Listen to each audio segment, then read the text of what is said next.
topic of this podcast is how to avoid the legal system. Let And the us know. benefits of avoiding just not getting in it, Yeah. period. How do you avoid the legal system? So here's the first slide right here. Why is it important to avoid the legal system at all costs? And it's very important. Number one, because do you want to spend that amount of money that it take to play the legal game? It costs a lot of money, man. It's not cheap, man. You know what I'm saying? A public defender is not the way to win in a legal game. You know what I'm saying? Just not. They get paid by the state. The place that's trying to send you to jail. That's who they get. They say that's who they get paid by. So you should think about that. What a public defender is. You know what I'm saying? You know. Yeah, I mean, even on the little side, I mean, traffic violations. Yeah, Every fine costs money. Every time you it go into does. court, costs money, Yeah, like court you court do. fees and things like that. Yes. Uh, Mm-hmm. being late to one, a failure to appear. Boy. Now you got a warrant. I don't know how many of y'all get PTOs or vacation time. You get a warrant out for your arrest that you don't know about because it was a little traffic thing. Now you got to spend 30 days or a week in jail. You know, my job ain't Yeah. gonna wait for me 30 days. No, not gonna happen. You know what I mean? And it's on the smallest level. That's a traffic violation that you didn't take care of. Now you got a failure to appear. Now you got a warrant. You get pulled over, and they have to take you in. Or who got $1,000 for a ticket? You know what I mean? $200 here and there for things like that. And that's just the tip of the iceberg. That's not talking about felonies, losing the right to vote, can't get federal jobs, and things like that. And then when you think about things you did at school that you just got suspended for, like fighting or doing violent stuff, you may got suspended for or expelled. In real life, when you get out of school in real life, that could be a charge, and that's gonna cost. Like to get a lawyer, to retain a lawyer, you could be looking at now with inflation, you could be looking at like $10,000 just to get the process started. But that's not the whole process of you going through court, though. You can spend almost what a average person's salary is on a lawyer, like 25, 30,000, if not more, for a criminal case. You know what I'm saying? Punching somebody, was that battery? Assault and battery? Battery, you can mess around and get 2 years. assault. You mess around and get 2 years in jail just for that. You know what I'm saying? And it's like people always with their guns as well. It's self-defense. Yeah. Self-defense ain't necessarily always that clear-cut and that easy to prove. Yeah. It could be self-defense, but the camera angle, you said they did this and they said they did something else. The witnesses say something different. You was actually in the right. Dude tried to hit you and you shot him. Well, you shot him. He didn't have a gun. He just had his fist. But ain't nobody gonna put their hands on me and you shot them in. Now you facing an attempted murder charge. Even if you beat it, you gotta hire a lawyer. You gotta miss work. All that stuff. Just getting in the legal trouble, right or wrong, can be extremely costly. Yeah.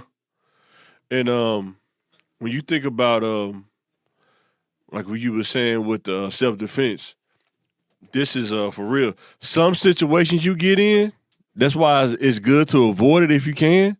It may be self-defense, but in the courtroom, it's going to be first-degree murder or it's going to be manslaughter.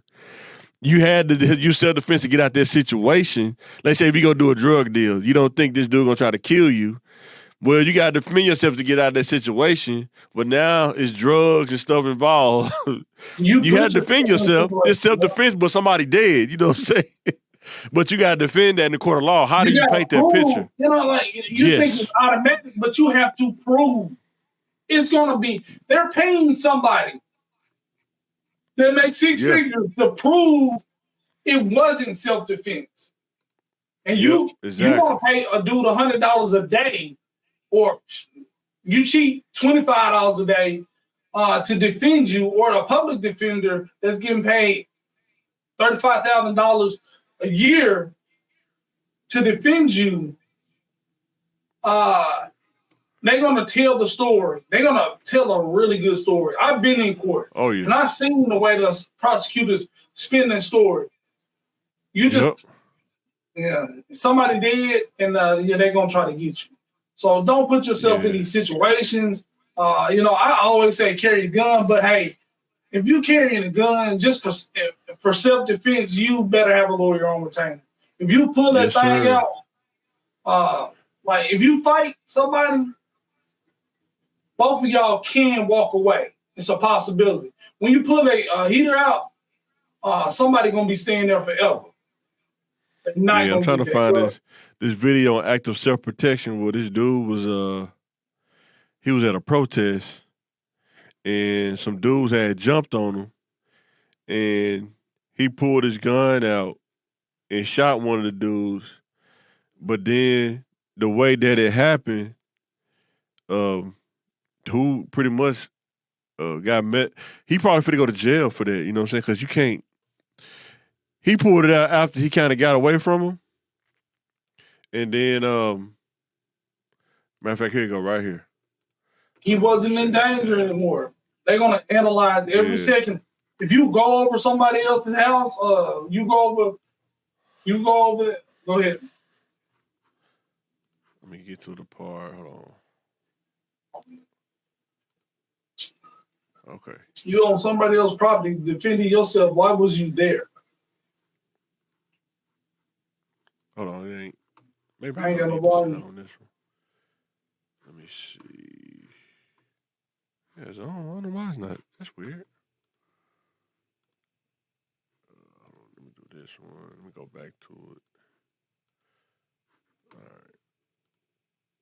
That's cool. Maybe we don't need the volume because if we do, yeah, I mean, like you already explained it, like you know. Yeah. So the dudes jumped on him, right? See, they jumped on dude in the green. They beating the brakes off. But see what he did? Boom! You can't do that, bro. He pulled the gun out after he got away from him on the other side of the wall. Now, if he would have pulled it out, probably when they was beating him up right there before he got away, like if he'd have pulled it out right there, maybe. But I think once he crossed over that wall and he pulled it right there, boom, you're done. And then he ran off. We're gonna show him when he picked the phone up. Dude ran off, man. He got up out of there. But when you were in court, it's like he could have ran at first. Like when he first got on the wall, he could have removed himself from the situation and protected himself by being safe and creating distance. So, but a lot of people I know, if somebody put their hands on me, I'm gonna kill them. You know what I mean? Don't put your hands on me, and now you're mad and you're angry. But that second he crossed the wall, it's not self-defense no more. You just mad because they hit you, and you're trying to end their lives because they hit you, and you think you're justified by that, and you are not. I mean, depending on what state you in, but I don't want to play those games with my life. I ain't gonna see my son for like 10 years because, especially when they got on video. See, they didn't have video. The lawyer probably could argue it, but the video, with the video, it's hard, man, to pull that off. You know what I'm saying? You have to be in danger, but that's so blurred. That line is so blurred, though. You know what I'm saying? When they say danger or whatever. So, well, I was scared, but you weren't in danger. And then, like, you're pulling, like, you have deadly force. They're going to die. You got a gun. You might die fist to fist. You can protect yourself from a fist with your hands up. This ain't gonna do nothing for a bullet. So and then when you go to jail, it's not guns in jail. It's knives in jail. Anything they can use to puncture you with. Yeah. And people like, man, they on the street, they tough because they got their pistol with them all the time. I met this dude, he was like, man, probably 290. Man, I ain't fighting nobody, you know what I mean? I got the heat for everybody. Sir, you talk a lot. And you provoke people. You'll provoke somebody, disrespect somebody's wife, put your hand on somebody's wife, and then something happens, you shoot them. You provoking people, and then you trying to shoot them. Yeah. I mean, just get ready to go with no guns. Before we go to the next slide, Peel, why is it important to avoid the legal system at all costs? Boy, What, as far as what? Just avoiding it, period. Yeah. At all costs. When you get out of school, a lot of kids that get out of school, like summertime, they ain't got nothing to do, but you got to think about what you're doing, though. Do you want it's just going to put me in the legal system. Like probation sucks. Oh, yeah. That's about worse than being in jail because you can't do nothing. Your margin for error is very slim to none. You know what I'm saying? Yeah, you can't do nothing. Yeah, especially if it's something violent or something like that. Boy, they is not going to hire Drug test you all the time. They can call you anytime. What you doing? And that's just kind of how the game go. They like to have a blunt every now and then. Now you got to be super on edge. Like in my job, gonna test me because I'm on paper. You know what I mean? Yeah. Like I'm known as this type of offender. I gotta go to the PO and stuff like that. Now you can't do normal stuff because they watch you with their little microscope. And then the job will play you different too because they know that you need the job. Yeah. So that's how you doing all kind of stuff. You know what I'm saying? They almost get over on you because like you gonna say something, I'll call you probation officer, man. What you gonna do about it? Yeah. You know what I'm saying? Another thing I was telling my son early, don't get this don't get in the habit or think it's normal to be getting sent out of class, going to the principal office. You don't want their reputation on you. Mm-hmm. You don't want, when they look in your little record, he got 17 referrals. I'm like, well, that ain't nothing. You get used to being in the system and that little reputation is going to transition. Like you said, it's a fight at school. It's assault. You know what I mean? When you in the club or at the bar later on in life, you know what I mean? Like 17, 19, 21, that's real jail time. So yeah, for real. Just don't start early. You know what I mean? I'm telling him, hey, stay in the class, do what you're told.